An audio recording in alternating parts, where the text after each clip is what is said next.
Well, hello mga kamuha. So, palabas na kami ng Kananaskis, but dumaan muna kami sa isang convenience store, may gasolinahan, Tim Hortons. So, bumili kami ng breakfast, nagpagasolina. Sa daan na kami kakain on the way sa Lake Louise Ski Resort. Coffee. So, ito na nga kami sa parking lot. First time namin pumunta dito, so tutuntunin lang namin to. So, open na to guys. Lake Louise Gondola. Yan, magsha-shuttle kayo. Kailangan na talaga magpabook ng shuttle pagpunta ng Moraine Lake at Lake Louise. Kasi kagaya ng araw na magdadrive ka lang doon. Business. Nasabi pa nila na for the safety lang doon ng wildlife. Weh, di nga. Negosyo yan, no? Hello. Yan, luwang ng parking. Malayo-layo din yung lalakarin papunta sa shuttle bus papuntang Moraine Lake. Exercise na naman to. Live na naman siya. Meron, may wifi pa nga eh. Ski resort. Ngayon yung gondola. Lake Louise Gondola. Dalawang lake yun eh. Oo nga, dalawa. Hindi kagaya sa Banff, isa lang. So, ayan. Ang luwang talaga. Malayong lakarin to. Pero malapit na kami. At syempre, may nakita akong pangalan dyan. Lake Louise Ski Resort. Pinapicturean ko si may trip dyan. Pinatayo at picturean. So, ang ganda diba? Ayan. Ang ganda ng papasukan mo. Bago lang to guys. Kaka-open lang ng summer. May mga restaurant pa nga dyan. Ayan, hindi pa bukas. At sa baba yung washroom ng babae. Saka yung gift shop. Saka, ayan.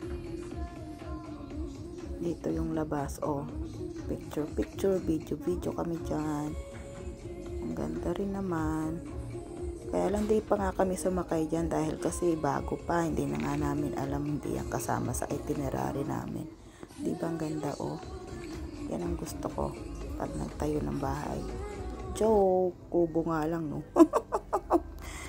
Ayan, ang kabuuan May mga restaurant pa dyan sa taas na hindi pa open. Kasi nga bago pa lang to Yan. Medyo mahal yata yung ticket Ganda, di ba? Siyempre, ang Adjoa Arts ko Lakad-lakad doon. Video. Live. Hindi ko alam yun yata yung daycare. May daycare pa dyan Pwede mo iwanan yung mga baby. Tapos doon may restaurant din doon. Saka dyan kayo sasakay papunta dun sa taas. Hopefully next time makasakay kami. Hi! Takaw mo! Huy! Ang dami nila. Takbo-takbuhan. Ang cute. At maamo lang din naman sila. At eto magmamodel pa ako dyan, no? For the first time, ang asawa ko nag-video sa akin. Naglalantod-lanturan.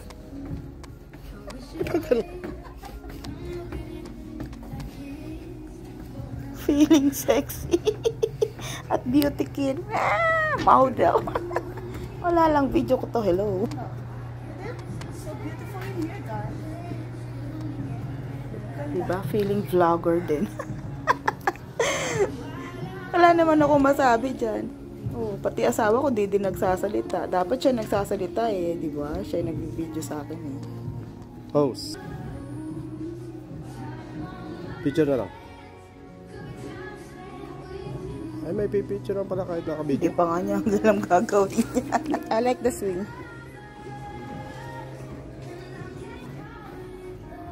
Ayan, hihiluhin ko na naman kayo kasi papakita ko ulit yung view. Walang kasawa ang pakita ng view, diba? Ito naman sa taas ka. Dito kami sa taas. Ganda. Diba?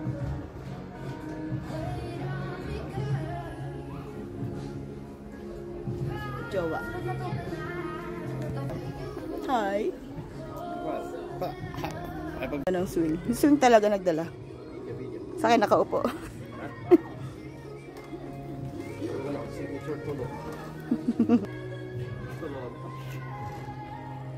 Ayan, waiting kami dyan kasi may oras yung shuttle namin pa Moraine. 10:35 o 10:45. May di na book Basta maaga lang kami dyan kasi for sure na hindi kami malilate dahil iiwanan talaga kami. So, ayan gondola, may chairlift. So, sa chairlift, baka hindi ako masakay dyan. Lulang-lula na ako. Sa gondola na lang next time. Kung makasakay kami next time, pipiliin ko gondola, not the chairlift. Lulang-lula na nga ay. Malulain talaga ako. So, ayan ang mga tickets, guys. Medyo may kamahalan. Siyempre kasi bago. Ito yung map ko. Yan. Area here. Sana nga lang bukas na lahat ng restaurants dyan. Napunta kami kaso hindi pa. Yung sa taas sarado pa sila. But they are preparing to be opened na. So that's it for now, guys. Wait nyo yung video pa Moraine Lake. Thank you all for watching. I love you all. Mwah!